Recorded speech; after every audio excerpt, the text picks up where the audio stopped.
Spotlight. My name is Denny S Bryce. I am the author of the up and coming Wild Women in the Blues. But today, our special guest is author Greta Kelly. Her book, The Frozen Crown, debut January 12th, 2021. Greta, tell us about your book and welcome. So thrilled to have you with us. Thank you so much for having me. So yes, this is The Frozen Crown, and the book is about a young princess turned general named Askia whose country has been invaded, and to save her people, she sails to a foreign court in order to beg its emperor for aid. Unfortunately, a different kind of battle awaits her at court, where one wrong word could mean both the end of her people and her life. And The Frozen Crown is actually the first in a duology, and both books will be coming out in 2021. So it's a big year. Oh, fabulous. I didn't know that part about, but what's the title of the second book? The Seventh Queen. Okay, okay. Now, you talk about your, I think the right word would be protagonist, not necessarily heroine. Yeah. But pronounce her name for me again. Askia? Askia, I had it right. Okay, excellent. This is high fantasy. Can you Mhm. explain to me the difference between paranormal fantasy and high fantasy? So paranormal is usually, it could go anywhere between being more sci-fi elements to more magical realism elements. Okay. Fantasy is just kind of the catch-all term if there's some kind of fantastical element, usually that involves magic. Mhm. A lot of times you'll see in like urban fantasy, it has to do with fairies or vampires or something like that. Epic fantasy and high fantasy are more interchangeable, but they're often referred to as second world fantasy. And that means Oh, that they take place in a world that's not Earth or not oh, really too that based on Earth. I've asked this question before, and that's one of the first times I've had that. I love that definition, that second world Mhm. that is a part of the fantasy. Now, tell me about, let's talk again a little bit more about your story. You have a complex mythology. Your world building is intricate, but at the same time, for the reader, it's not coming off as confusing. So, how do you do that? Well, it's definitely a dance. And Okay. it happens over many drafts. So don't worry if you're a writer out there struggling with that. It happens over the long term. Okay. But I think the main thing about world building is you want to start small. You want to kind of, they call it like the day in the life of the character, but you start with a small, you focus on your character, and then you expand outward.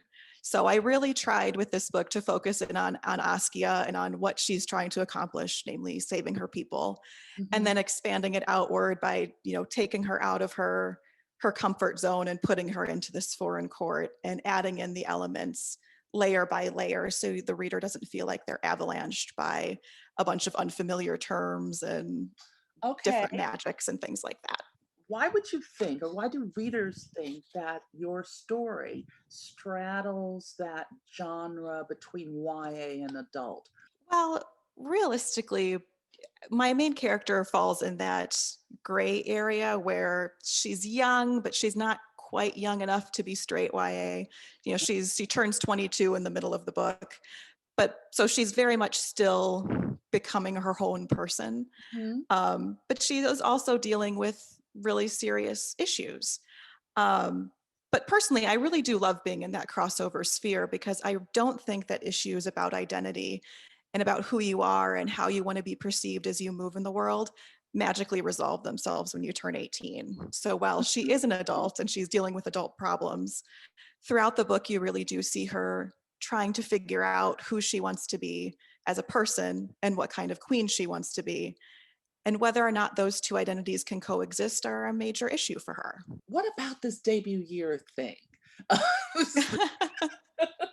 It's Tell been me- such a strange year to be debuting in. And I've spoken to a lot of authors who debuted in 2020, and they were just like, we had no idea what to expect when we debuted and the pandemic happened.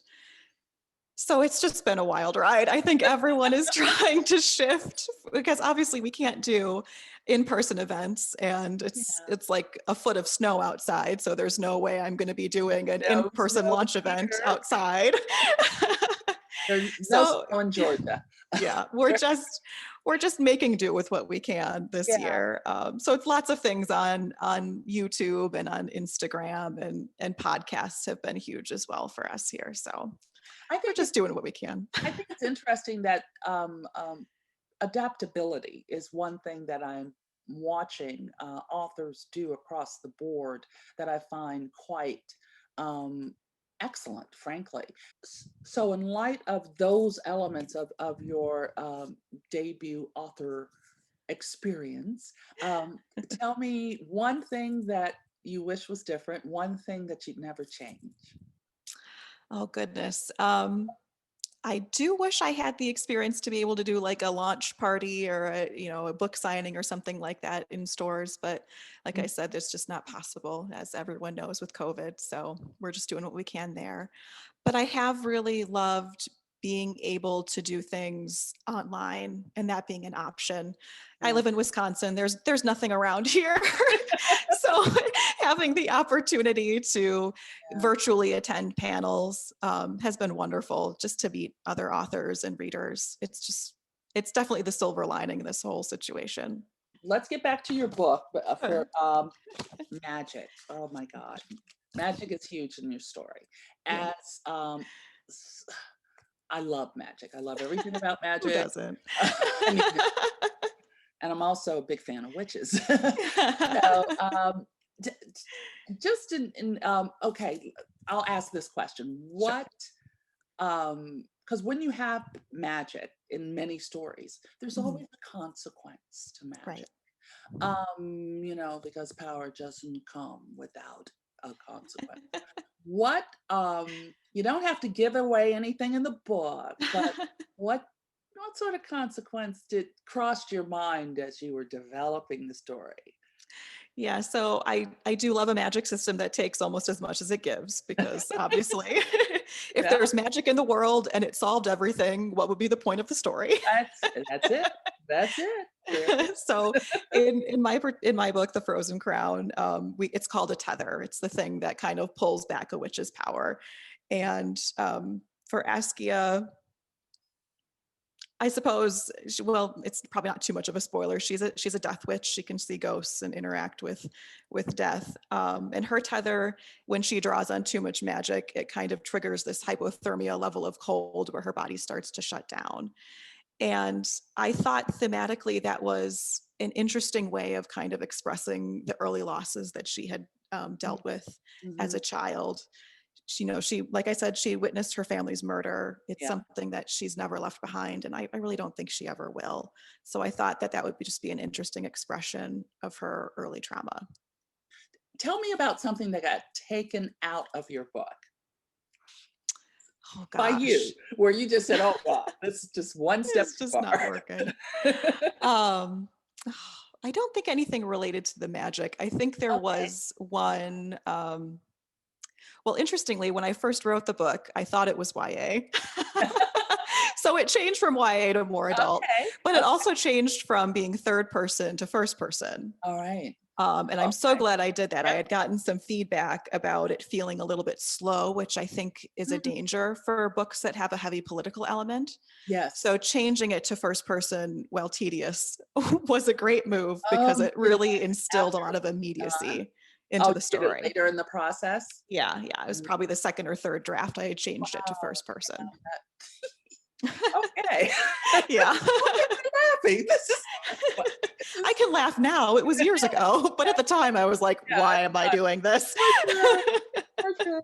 Okay, to wrap things up, I wanna ask you about, there is a love story in the story. So tell me a little bit about, is he an antagonist, would you say, or just another main character? How does he impact the life? Yeah. So in this story, there's a couple of love I interests. I noticed that it was like maybe 4? No, Yeah, there no. are some options. Give a gal but something. but for her, especially in this story, it's a political drama. So the idea of a political alliance through marriage, won't shock anyone to hear that that's part of the story. Mhm. Um, for Askia, though, I mean, sometimes those kind of alliances not only feel so loveless, but Mm, they can like border the line of feeling abusive, yeah. which is not something I wanted to put Askia through, partially because I don't think she would accept it, but Mhm. also because she has kind of this contrary nature where if there's a glimmer of happiness down the line, it actually makes decisions harder for her. I think she's just more used to being miserable. So Yeah, different yeah, nature. I loved kind of putting her through that. Okay. And one thing actually that did change, actually, you had asked about earlier, there was a romantic relationship that changed a bit through revisions, and it was in Askia's relationship reaction, excuse me, to a character whose affections she just didn't return. She cares about this guy very deeply, but he's just totally been friend zoned. And in earlier drafts of the book, she's almost coming off as feeling guilty about this. And Mm. my editor, bless him, was like, no, she shouldn't feel guilty. It's not her problem that she doesn't return this guy's feelings. And he was totally right. Bless him. And it changed like the final third of the book in just a really wonderful way, I think. Oh, good, good. That's exciting. That's exciting. Mhm. Also very interesting.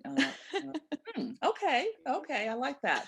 You know what I'm going to do now? I'm going to ask you to show me your book cover again because I think we've talked not enough, but we've talked a great deal about your book, and it's exciting that it's available now. Mhm. And Yay.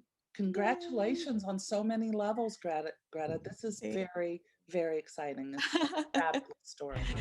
thank you so much, and thank you for having me. It's been lovely.